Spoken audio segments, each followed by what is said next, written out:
Hi guys, so I'm gonna be giving my response for week two's discussion post for what we read on Orientalism and stuff like that.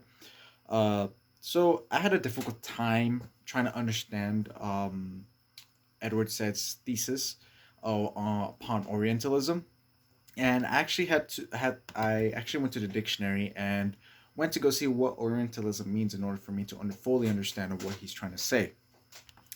And so here the definition means um, defines as the West patronizing representations of the East, the societies and people who inhabit the places of Asia, North America, and the Middle East. So I looked more into Orientalism. So the way how I understood Orientalism is more like anthropological point of term. Sorry, I should say term of how they view cultures and how they form. And indeed, it does play a good role on religion as well. And one example, in my understanding, is like one example of Orientalism can mean where in North America, well, I'm sorry, in Asia, you see there's Japan, and in North America, in the United States, there's actually a Japanese town in San Francisco. So when it relates to the perspective of the role of religion, I actually read his thesis multiple times in order for me to understand. Like I said, understand. So his thesis says, my thesis is that the essential aspect of modern Orientalist theory and praxis can be understood not as a sudden access of objective knowledge about the Orient, but as a set of structured, inherited from the past, circularized, redeposited, and reformed by such discipline as philosophy, which in turn were naturalized, modernized, and lactized substitutes for other versions of Christian supernaturalism. So I read this multiple times, like I said, and for me to fully understand it. And the way how I understood it is more like a person within a social, an individual within a group or within a person that practices religion takes those aspects and sort of creates a new religion out of that previous religion.